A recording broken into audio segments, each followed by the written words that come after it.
Hello, എന്തൊക്കെയുണ്ട് വിശേഷം? ഈ പേഴ്സ് എങ്ങനെയുണ്ട്? പേഴ്സെന്നോ വാലറ്റെന്നൊക്കെ പറയാം അല്ലേ? ഇതേ സെയിം സാധനം ഞാൻ ഷോപ്പിൽ കണ്ടിരുന്നു. അവിടെ ഞാൻ 200 സംതിങ് എങ്ങാണ്ടാണ് അവരെന്നോട് പറഞ്ഞത്. ഇത് ഭയങ്കര ഓവർ റേറ്റ് ആയിട്ട് ഫീൽ ചെയ്തുകൊണ്ട് ഞാൻ മീഷോയിൽ വന്നിട്ട് സെർച്ച് ചെയ്തു. അവിടുന്ന് എനിക്ക് വെറും 120 രൂപയ്ക്കാണ് ട്ടോ ഈ ഒരു പേഴ്സ് കിട്ടിയത്. ഏകദേശം 2 മാസമായി ഞാൻ ഈ സാധനം വാങ്ങിയിട്ട്. അതുകൊണ്ട് തന്നെ ഞാനതിൽ ക്യാഷും പിന്നെ അതുപോലെ തന്നെ കാലങ്ങളായി കൊണ്ടു നടക്കുന്ന കുറേ ടിക്കറ്റുകളൊക്കെ ഉണ്ട് കേട്ടോ അതിനകത്ത്. എനിക്കൊരു സ്വഭാവമുണ്ട്, ഈ ബസ്സിൽ കയറി ടിക്കറ്റ് എടുത്തു കഴിഞ്ഞാൽ ഞാൻ അപ്പം തന്നെ പേഴ്സിലെടുത്ത് വെക്കും, എന്നിട്ട് ഞാനെടുത്ത് കളയില്ല. അപ്പോൾ കാലങ്ങളായി കിട്ടുന്ന ടിക്കറ്റും കാര്യങ്ങളൊക്കെ എൻ്റെ പേഴ്സിൽ ഞാൻ സൂക്ഷിക്കുന്നുണ്ടാവും കേട്ടോ.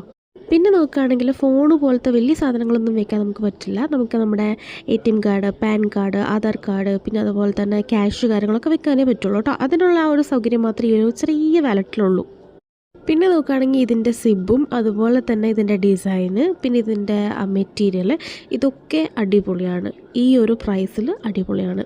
അപ്പോൾ മീഷോ നിന്നാണ് ഞാനിത് വാങ്ങിയിട്ടുണ്ടായിരുന്നത്. ഇപ്പോൾ ഇതിൻ്റെ റേറ്റ് എത്രയാണെന്ന് അറിയില്ല കേട്ടോ.